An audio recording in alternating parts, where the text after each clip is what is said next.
Hello, everyone, and welcome to our CMO Circle live session, YouTube Decoded, How to Test and Scale Organic and Paid. I'm Nicola, co-founder of CMO Circle, and this was one of our most requested sessions from the group.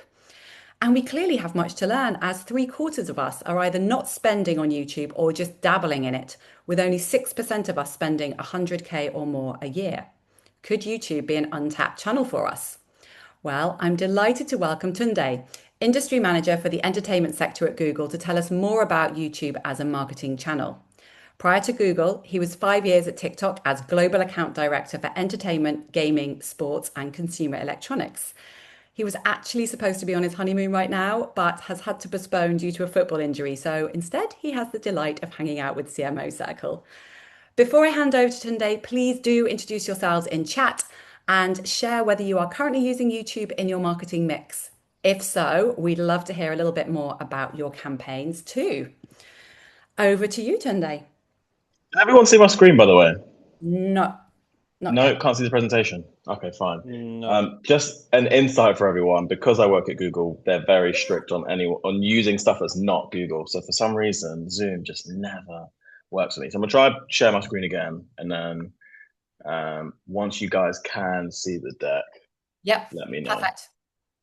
All good. Good? Perfect. Thank you. So thanks, Nicola, firstly for inviting me. I'm super excited to be speaking to everyone today, and thanks everyone for making the time. We were joking at the beginning that obviously the weather's really good, so we're not sure who's going to join. So I'm happy that people are here. Personally, as well, it's really exciting for me to be here. I would love to be a CMO one day. It's like a career goal of mine. So I'm super excited to be talking to everyone here.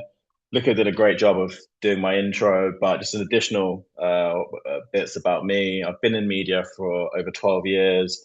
I spent the first half of my career working at agencies across search, social, and programmatic.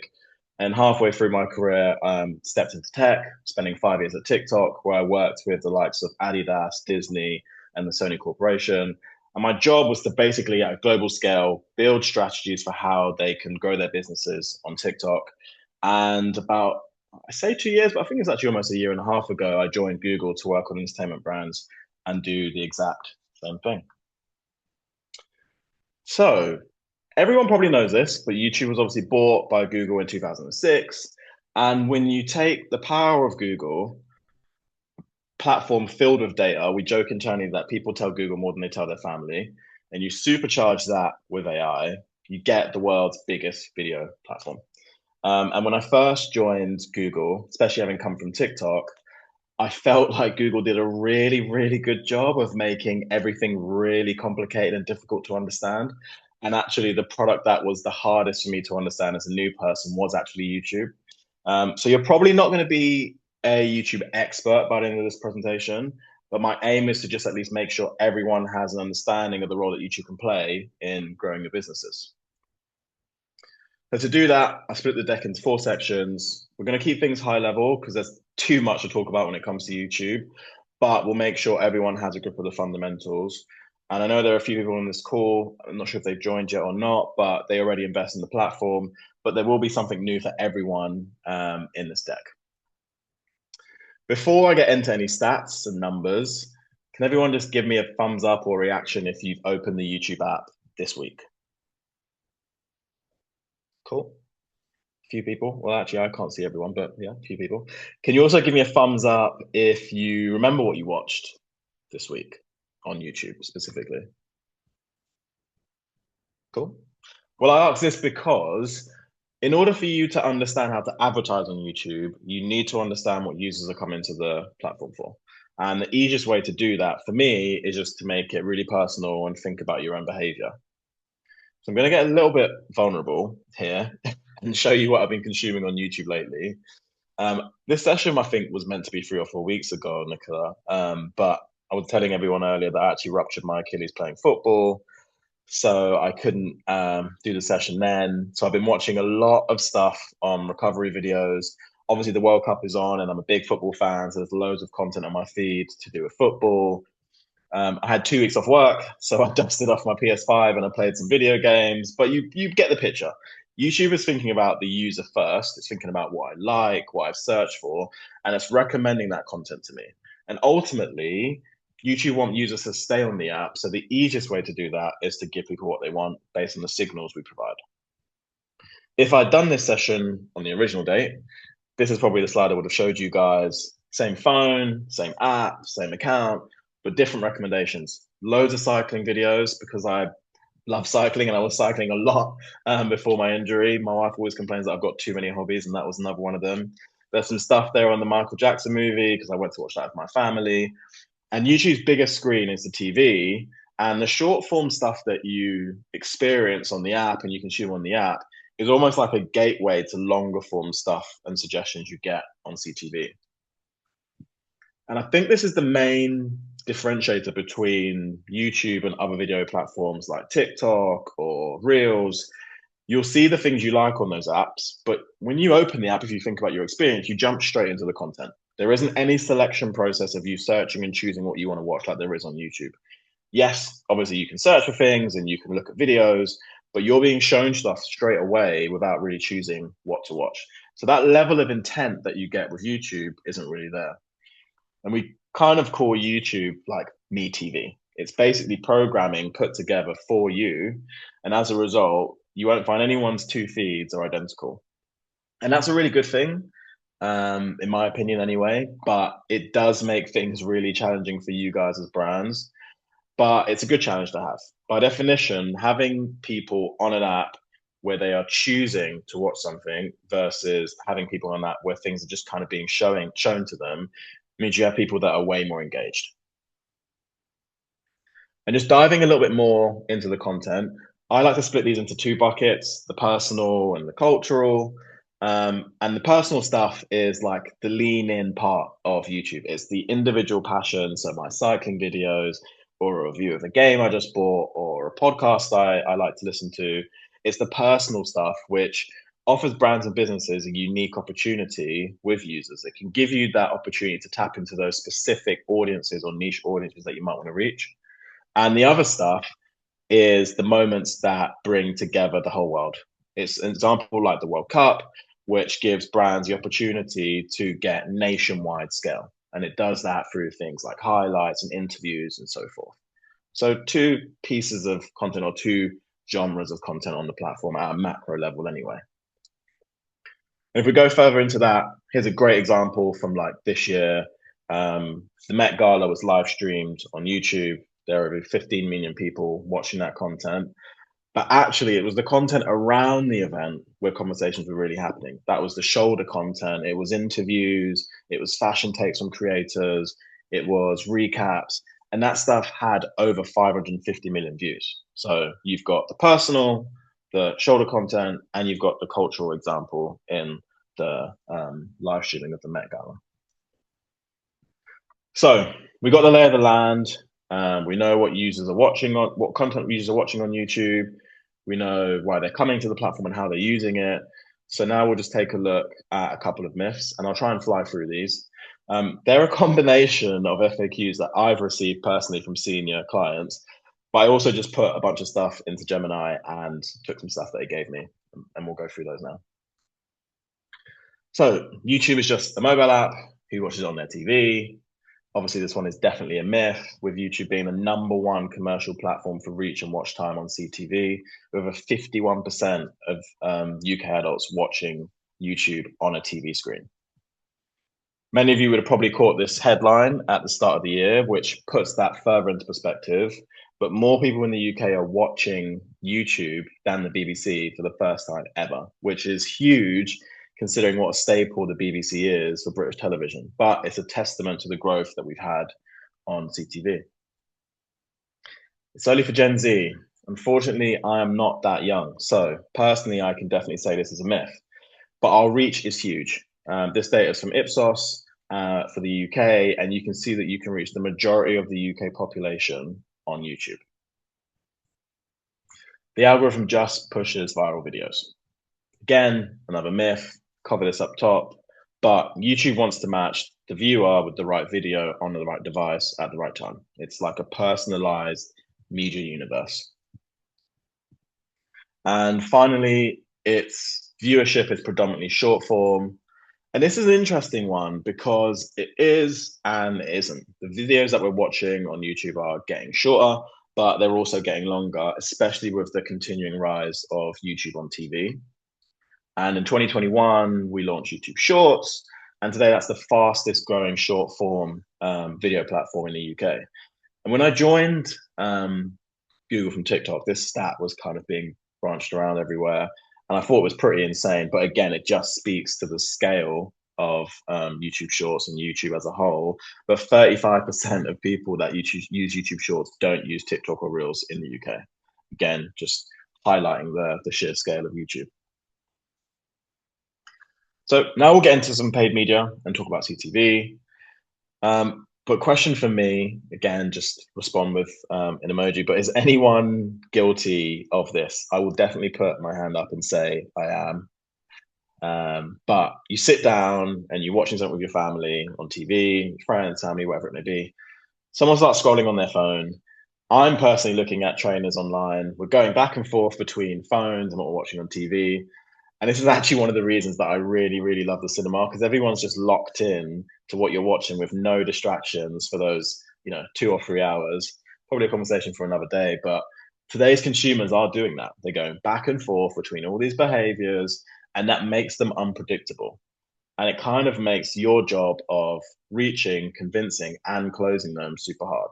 So the challenge isn't just about reaching the consumer, you also kind of need to think about how do you connect with them in a meaningful way in all these different moments on all these different devices and platforms that they're going through in their journey. And you can efficiently show up in all those different moments on YouTube across the funnel. So from your reach campaigns, where you can build effective, efficient awareness at scale, all the way down to driving conversions. And these are the AI powered formats that can help you reach the right audiences at the right time, on the right device, with the right ad. And it starts at the top from our reach campaigns to our video view campaigns and demand gen. Whenever I show people this stuff, like the normal question or the question I get next is how much? And when I was agency side, the question I normally ask whenever a media owner or publisher would come and present me something would be, what's the minimum amount I need to spend? And if my boss was here, he'd be saying, how long is a piece of string? We've obviously got premium formats that have flat rates or minimum spends. So our masthead, which is like a billboard, it's the first thing you see when you open the app on TV or on your mobile phone. That can be bought by the hour. It's expensive because it's massive reach. You've got 100% share of voice. It's 46K for an hour. Or you can buy it on a CPM basis and it's 720 per CPM. And obviously that goes up depending on the kind of targeting you overlay. But I put the screenshot here because I think this is probably the best way for you to gauge how much you should spend. And this is our reach planner. It can be found in your Google Ads account in the tools section, just highlight there on the left. And it helps you build a plan based on all of your criteria. So your budget, the location, the targeting, the flight dates, the formats. And the output is this really cool graph or curve, which shows you how much your audience, how much of your audience you're going to reach based off the budget you have. And that will increase and decrease. And you can play with that on the right hand side. Like if you reduce the budget, how much people can I reach? If I increase, how many people can I reach? And it's also got the frequency as well expected during that duration. So rather than having minimums or maximums, I think the best way from a planning perspective is to start with who you want to reach, start with the timing that you have and the formats that you're going to run, and then you can understand how much you need to spend to reach the desired percentage of that audience. Now, living room has obviously been our fastest growing screen for 5 years straight in the UK. And TV has gone through so many different changes over the years. And back in the day, whenever I used to watch anything, well, not back in the day, but a few years ago, when I used to watch stuff with my dad, like football or whatever it was, he would always tell me about a time where there were like 4 channels on TV. I wasn't around when there were only 4 channels on TV, but with that change and that development in technology, expectations have changed as well. And there's so much choice. Some people might say too much choice for what people can watch on TV. I probably couldn't tell you the last time I personally watched anything that wasn't on YouTube, Netflix, and probably Apple TV, other than live sport. And what this means is that YouTube is the leader in the living room, and as a brand, you have the opportunity to tap into that space. With that growth, we've obviously built formats to help you capitalize on that. So I won't go through all of these. I think you guys will get a copy of this deck, but we have a masthead, which is a high impact premium billboard. It's the first thing you see at the top of a screen on your YouTube home feed, on the TV screen, and that captures maximum audience. We also have an immersive version, which basically expands when you hover over it. And again, I think I mentioned at the top, but that's 46K per hour. You get 100% share of voice, or it's a 720 CPM. We have a shoppable version of that, which is more interactive, allowing users to kind of browse for a carousel of your products directly at the top of their TV screen. We've also got something called first position, which is like a really premium placement where your brand can basically guarantee to be the first in-stream ad a user sees when they start their watch session on YouTube. A few of these formats, so the masthead, first position, pause ads, they genuinely operate on a fixed cost. But this is your entrance into the living room essentially on YouTube. So formats are only part of the answer. I think someone on the call mentioned that they're doing stuff for TikTok and UGC, which is great. Creators are basically central to any marketing investment now. And obviously, most people on this call also know that creators are, or investment in creators is growing 4 times faster than the rest of the media industry. And YouTube is about 20 years old now, and it's the home of a unique blend of content delivering on loads of different need states. But around 58% of uploads in 2025 were creator focused content. And these are huge voices on the platform. They're part of that personal and cultural relevance that users are coming to YouTube to experience. And as the original home of the creator, YouTubers are so good at holding user attention in so many different creative ways. I talk a lot about relevance, and 92% of users agree that YouTube has relevant content for their needs. And partly as a result of those two first stats, so holding attention and being relevant, 78% of viewers agree that YouTube has the most trusted creators and creator content. And if we think back to how users experience YouTube, going in, searching for something, clicking on the thumbnail you like, that trust part makes sense. It's a really good feature for brands to tap into. So with people used to seeing creator content on YouTube, basically every campaign is a potential creator campaign. And if you can find this sweet spot in the middle, creators are basically a cheat code. They can help with asset variety, which is really hard these days for brands because you're having to create assets for so many different platforms. They can be a gateway into a new or niche target audience. They've obviously got really trusted voices, and their audiences listen to them. And they're just amazing storytellers who can tell your brand story in really relevant ways that resonates with an audience. So there are two ways that you can work with creators on YouTube. The first on the left is creator takeovers, which will allow you to be around popular content on the creator's channel, and you can get 100% share of voice options on those kind of takeovers. Or you have the option to work even closer with creators and basically create bespoke sponsored content. So we'll look a little bit more now at the options when it comes to that stuff on the right-hand side. There are 3 easy ways to work with creators on YouTube. We have this thing internally called Bring, Build, Boost. And the first one is just taking stuff from other social platforms that works for you and bringing that and scaling it on YouTube Shorts. The second is building bespoke creator campaigns for YouTube, and we have so many tools for you to do that. The main is our first party tool called YouTube Creator Partnerships, and you can find this in your Google Ads account or your DV360 account. And this basically allows you to search for, contact, and commission a creator all in one place. Or you can work with one of the many different influencer marketing agencies to have them build this out for you. And the third option is Boost. So this is just you boosting creator content that you may have on your YouTube channel already. creative best practice. So it probably isn't going to shock anyone here, but we know that creative is the single most impactful component of advertising. So if we can nail that, we're basically halfway to achieving really, really strong performance. And if again, we take a step back, we've already established that when talking about video and creating specifically for YouTube, you have to think about where the audience are watching. And the audience are watching YouTube throughout the day on different devices. And each of these devices serve a different purpose or need state. You might be scrolling YouTube shorts on your commute, or you might have friends around, you're going to watch something long form on TV. But if you remember that when you're creating assets, you can basically be a value add to users and tell stories and deliver messages in multiple ways for maximum effectiveness. And when it comes to the variation of your assets, so not different sizes, but having different creatives, we also know that this is super important. We've done thousands of studies on this, and it basically the results basically show that when an advertiser has used just one ad, so one creative, doesn't matter if it's in different sizes or not, 50% of those campaigns don't drive strong performance, regardless of the objective. So it's super important to have that variety in the creatives as well.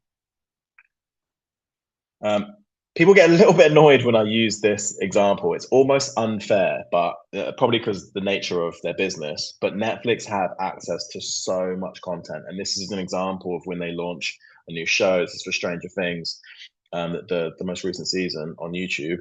They flood the feed with so many different types of creative for different moments in the day, and they cover all their bases with different ads. Example, which is probably a bit more easier to digest versus Netflix, is obviously Vodafone. And in this particular campaign, did an amazing job of using long form video, short form video for different devices, variety of creative assets for different moments and marketing objectives. They've obviously got the use of creators in their ads as well. So this is what a best in class YouTube campaign looks like. A variety of assets and variations, sizes, lengths for different moments.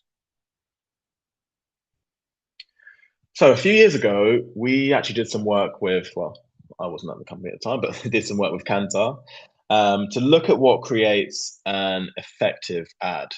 And the results basically showed that as long as you had these elements, you could drive short and long-term results. We'll go through all of these from A to D. And A essentially stands for attracting and hooking users in. I don't know if anyone watched Matt Damon and Ben Affleck's new film on Netflix a few months ago, but I was basically watching all the interviews that they were doing. And Matt Damon said in one of the interviews that when they work with Netflix, they're basically told to tell users or viewers, sorry, the plot several times throughout the Netflix movie. Partly because of that behavior that we speak about, where people are on their phone, they're getting up and they're doing things. And it's kind of the same premise here. Like users don't have to watch what you're showing them, so you need to give them a reason instantly. B is obviously self-explanatory, but brand early and with visuals and sound. I always laugh inside when brands ask if sound is important, and it's video. Sound is key. So tell consumers who you are. Next is connect, and this is all about emotions. Like, what kind of emotions can you bring from your ad? And the easiest way to show emotions, I find anyway, is to always use people. People are really good at telling stories, and they're really good at showing emotions. And the final one, which might be one of the most important, is to just direct people. Like, you've created this really good ad, you've gone through all this trouble to build this campaign, and you've got investment behind it. And sometimes people don't actually have a strong call to action at the end, and they're not telling people what to do. So make sure you build that into your campaign. Measurement, obviously super important. It's at the forefront of all of our solutions. And on top of the expected stuff that you can get in platforms, so click-through rates, view-through rates, engagement, conversion rates, etc., we've got these additional solutions to provide extra results and justification for investment. First being brand lift studies. I'm sure everyone will know what those are, but they're basically a survey-based tool that measures a YouTube campaign's direct impact on brand metrics. So it's looking at things like ad recall, brand awareness, consideration, and purchase intent. And it does this through a survey, which it basically sends to users whilst they're watching YouTube.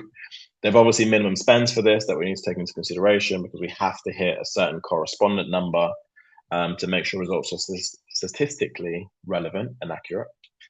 The other one is search lift, and this is one of my personal favorites. I actually think it's a really cool solution, but it allows you to see attributed brand searches to your YouTube campaigns. So you're running a YouTube campaign, and then we have this tool which analyzes or measures organic searches on Google or YouTube of users that have been exposed to your video ads. So you can directly see, hey, I've shown someone an ad, they went away and searched for my brand on Google or YouTube. And the third, which is fairly new, is our open source marketing mix model that helps you accurately measure cross-channel ROI of all your media investments. And because it's completely open source, you basically are in charge of the math and the code and customizations. And I think old school MMM models only really showed you stuff that happened in the past, but we built Meridian so that we built planning tools, sorry, in Meridian that also allow you to plan for the future to try and maximize your ROI. Tunde, are these all an additional cost to your campaign? No. So brand lift studies, you have a minimum spend. So you have to hit a certain amount of spend so that you can reach enough people to make your results statistically relevant. Search lift is just something you can switch on in your Google Ads manager, and you can see that it'll be in a column in the right-hand side, which is attributed brand searches. So you just need to enable that. And then Meridian isn't an additional spend directly, but it's additional spend in terms of resourcing. So you have to have an engineer or a tech team build that model for you, obviously, but there's no cost for you to use it. Right. And with search lift, is that just for paid campaigns? You can't do it for your own organic channel? Yeah, it's just paid campaigns. Really interesting. Thank you. Cool. So organic. And I want to start by saying I'm not an organic expert. And actually, when I was looking internally for resources for this section, I actually couldn't find much. And I almost think that's by design. At Google, we don't really leave anything to chance. But I think because your YouTube channel is essentially your home, your brand's home, meaning you own the communication and tone of voice, there isn't too much direction outside of the couple of things that I'm going to show you. So with that being said, there is some level of guidance, obviously, that we have. And as someone who consumes a lot of YouTube, there are things that I notice on YouTube channels. So things to remember, firstly, is that YouTube is the #2 search engine in the world behind Google. So people are searching for your brand, and without a YouTube presence, you're essentially not going to be in control of that brand story or that messaging. So if you don't have a channel, you're going to struggle to control that narrative. Secondly, viewers come to YouTube to engage with their favorite things, their favorite people, and they spend time with their favorite brands. So if you've got an audience, make sure you're building for them. And thirdly, not everything is going to go viral, going to be a breakout success. But that's kind of the beauty of organic. Just keep testing things and trialing new things until you found a winning formula that works for you. But then also, once you found that formula, you probably need to test again. I really like organic also because I think it can be a testing bed for your paid stuff. So you can put content on organic, and if that works to a certain degree, you can use paid to scale that. So again, just thinking about how you can test. A bit of a cheat code and an easy way to kind of figure out what you need to do is just look at what creators do.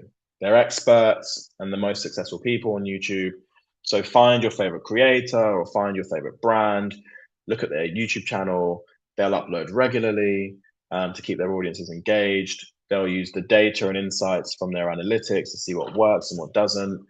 And they'll always ask people to do things like subscribe and like their content.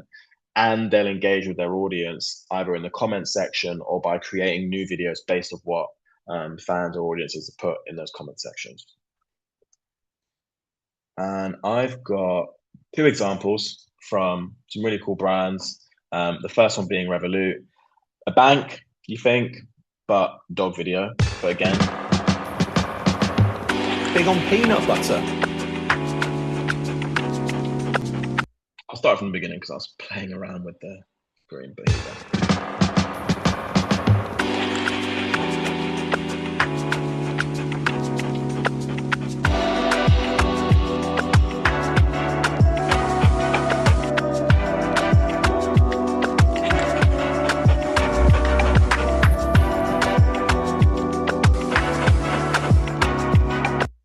Kind of random, but it's just Revolut being what they think is their brand self on their So YouTube channel. random, but I kind Yeah, of love it.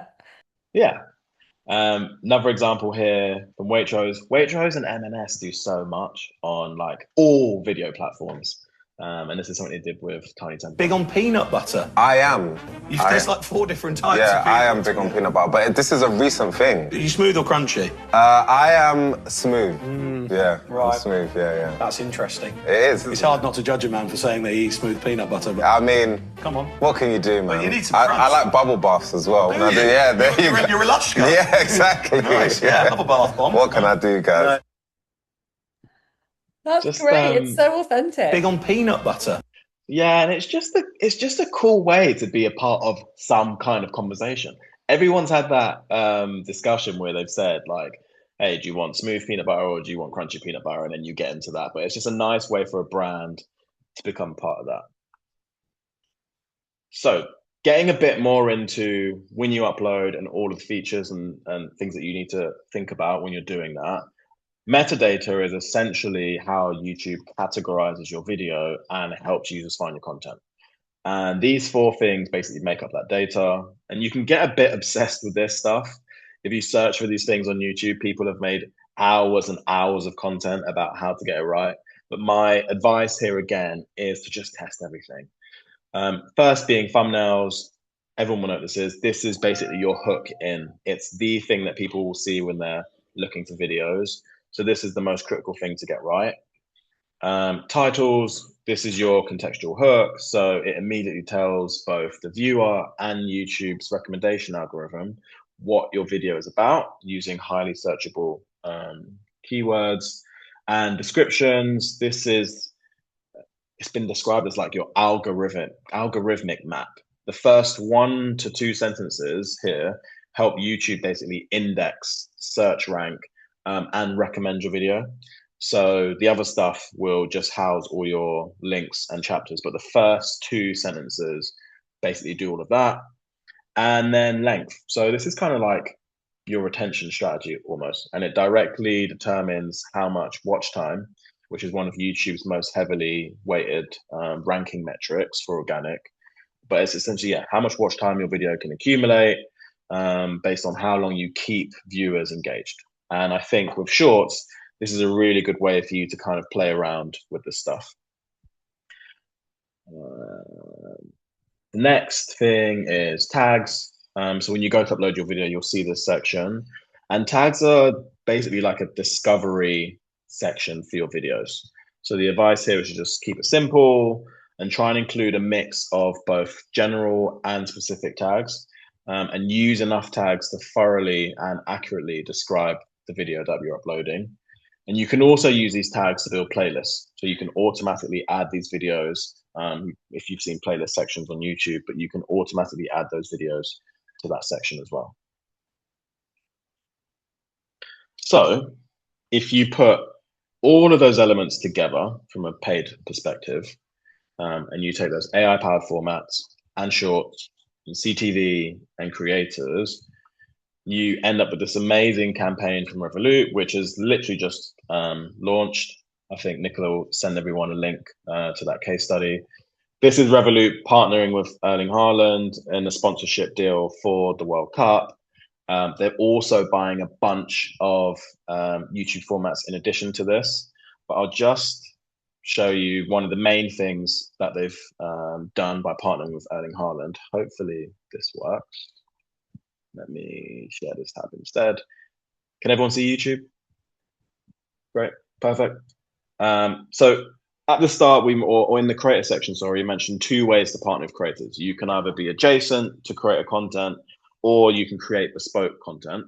This is the first version, so being adjacent. And what Revolut have is 100% takeover of Erling Haaland's YouTube channel. So you click on the video, Welcome to first thing you see, Revolut. a Revolut ad, and they also have this section here. He earns And it'll be the same on mobile as well. Paid daily and withdraws any time. Off you pop. A few more minutes in the. Cool. Let me try and go So back. different to their dog one. Yeah. Loving the variety here. Let me try and go back to my not a Zoom expert. Share this tab instead. Cool. Perfect. Can everyone see the deck again? Great. And I actually really like this example. I know it's fresh, it's really new, but here you've basically got a brand who has built this reputation of being this performance hungry, bottom up performance marketing monster, essentially. But when they wanted to transition from a travel card to like a trusted bank, they turned to YouTube and CTV by treating YouTube as this full funnel platform and building native stuff with creators and utilizing our AI powered formats. They basically unlocked 43% incremental reach. Thinking about that reach that YouTube has for the UK population. And for this campaign, they basically made YouTube their primary trust engine. And I definitely recommend reading the article on how they went through and why they chose YouTube as well. And I'm actually at the end of my deck, but just to kind of sum up here for everyone, YouTube isn't just the mobile app anymore. It's actually the center of relevance, both personal and cultural. It's the most watched platform on the biggest screen in the house. Consumers trust creators more than ever.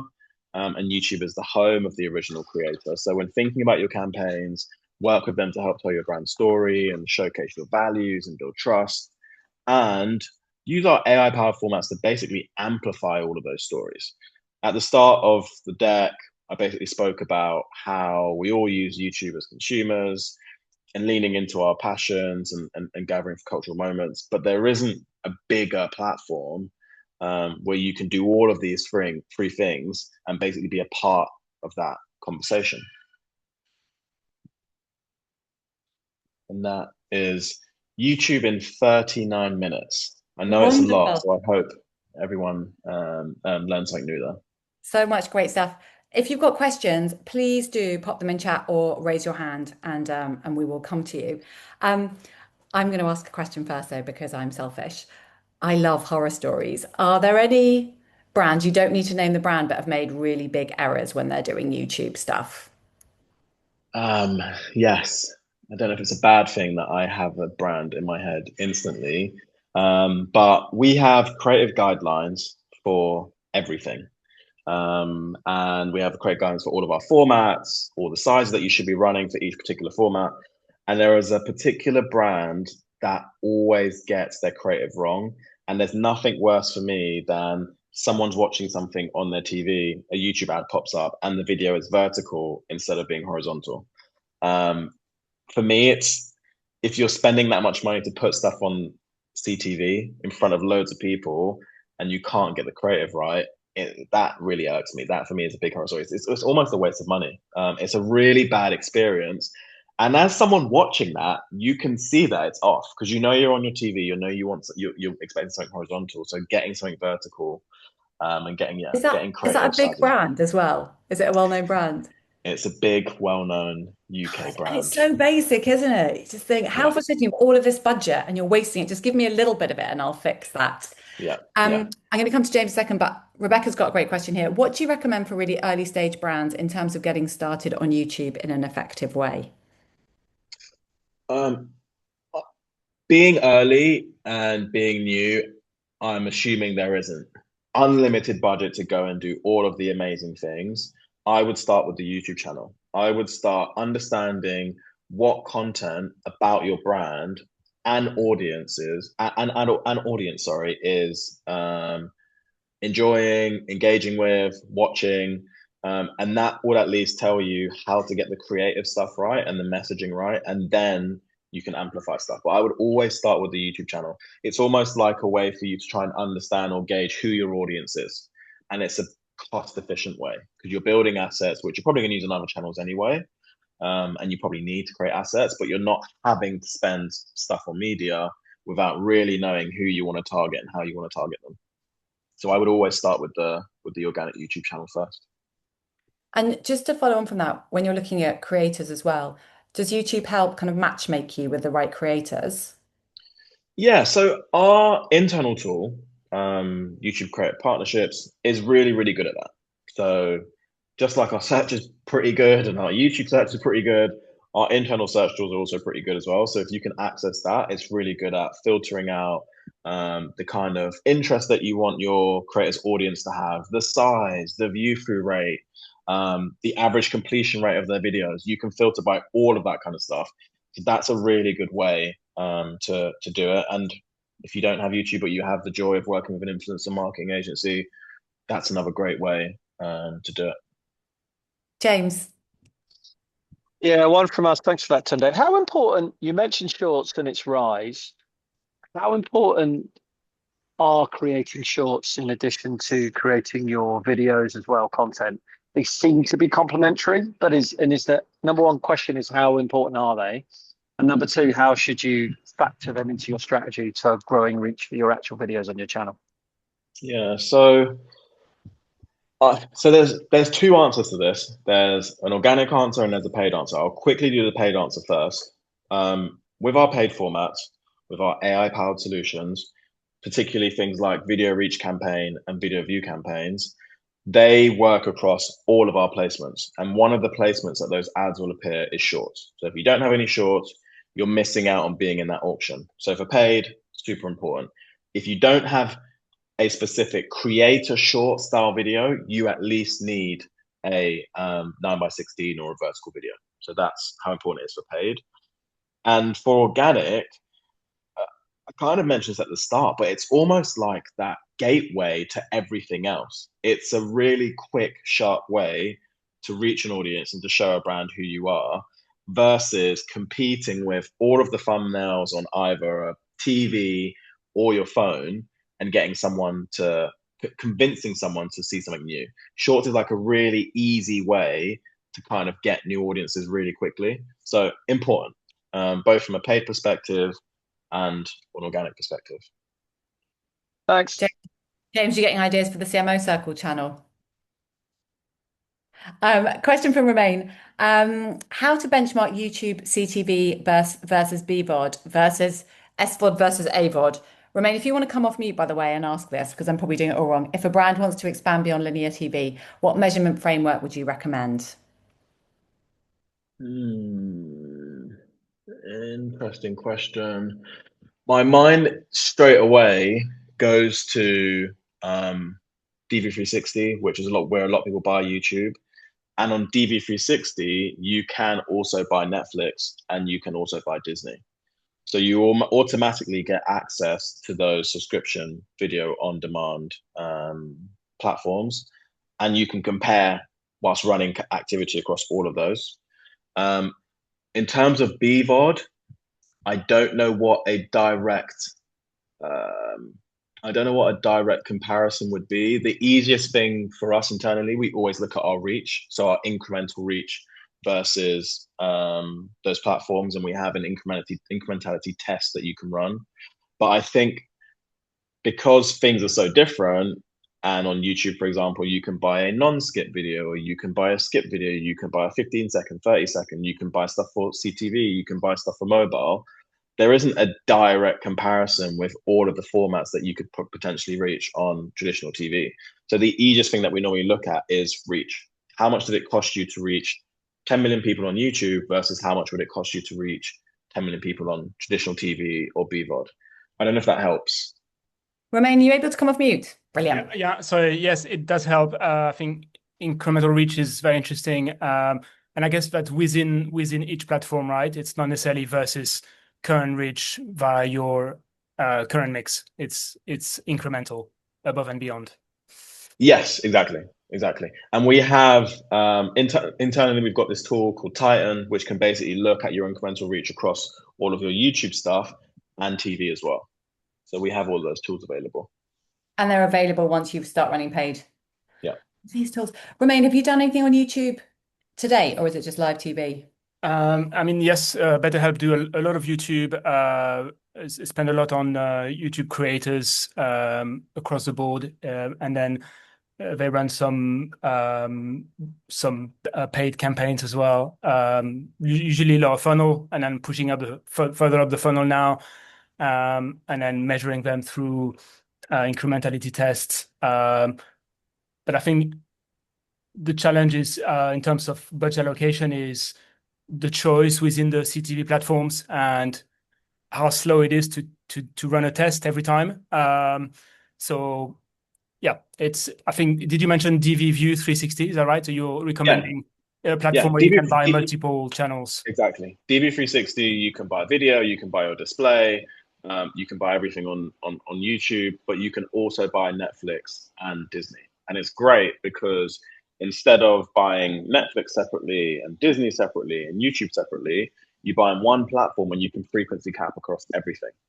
So you can make sure that you're not showing someone 10 ads on Netflix, 10 ads on YouTube, and 10 ads on Disney. You're actually showing them 10 ads in total, and it will be split based off where they are. So that's a really good reason to buy stuff. Okay, thanks So for I've just that. Googled it, and that means for the uneducated like me, display and video 360. Yeah. DV 360. Okay, and this you just buy through Google Marketplace? So that is a separate. So it's a separate platform where you can basically buy inventory. Right. So, okay. And you could, so it's not part of Google. It's just you can buy. It is, but it's not. And you can buy YouTube inventory via that. But also you can plug into other exchanges and buy other inventory as well. So you can buy display from there, from the likes of, the Telegraph or any kind of display partner you wanted to buy from. But you can also buy Disney and Netflix inventory as well, video. Great tip. New learning, new acronym for me. I'm going to be throwing that out there in the next few days. Romain, while we've got you, any key learnings for you on your YouTube activity? Wow. Sorry to pick on you, but I just thought, wow, we got you. Yeah, I think what Tunde was saying really resonates. I think the creator element is very scalable. I think it ticks a lot of boxes in terms of incremental reach, and then also acting as a performance channel. So really, it's a full funnel channel. I think that's really a strong recommendation. I think for BetterHelp alongside podcast, I think they are the most full funnel channels. The kind of direct buy, the performance channels, it's more complicated in the sense that there's the creative element, which is internally a lot more work, whereas the creator ecosystem has been built over a number of years. So it is, you can really tap into that network creativity from all these partners. I think the integration with the search side of things is very, very interesting, because I think for BetterHelp from a measurement perspective, the mid-funnel signals is really the hardest one to find. So connecting with your search signals is really good. Otherwise, it's just looking at your brand metrics and then your conversion metrics and then nothing in between. So I think that's a really strong value add from Google. Yeah. I'm not sponsored by Google, by the way, but they do spend a lot of money with them. Right, discounts, please, Tunde. I did think that search lift reporting was super interesting. I didn't even know that was an offering. So yeah, I think that's a really interesting one. Do you find that a lot of your advertisers don't even know to switch it on? Yes, and the account manager that I work with often, for one of my two clients, at the start of this quarter, went in, switched it on. We had a meeting with them this week, and we were like, "Hey, by the way, these are your attributed brand searches based on the YouTube stuff you're showing people." And 80% of searches came because they'd seen a YouTube ad, and they were like, "Wow, this is amazing." So Oh my God, those it's a nice. Yeah, it's such a great measurement when people are saying, "What are you doing with YouTube? Why are you spending on it?" That's fantastic. Yeah, and it's great. It's a great way to help justify branding for lower funnel. Yeah. So you can easily say to senior leaders or budget holders, like, hey, every dollar for every video that we're spending on YouTube, like this is how many searches we're generating. And the search is an incredibly high, obviously, measure of intent. So really key. Yeah. Amazing. So if anyone is running campaigns right now, check that you're using all the measurement tools available for you, please. We're going to have one last question from Jane. Any tips on organic or paid newsjacking on YouTube to target quite specific audiences? We've tried a bit on things like new car reviews and the Oscars to mid-level success. When you say newsjacking, what do Jane, you mean? Like, Jane, are you able to come off mute? Sure. Hi. Thanks for the chat. Yeah, so basically, I guess we know the Oscars is a talked about moment. We were trying to target location managers quite specifically, so like the industry. And so we did our own little location manager award, and then we did some shorts and some long form content and just put it out with keywords and hashtags, etc., etc. So just like giving it a go.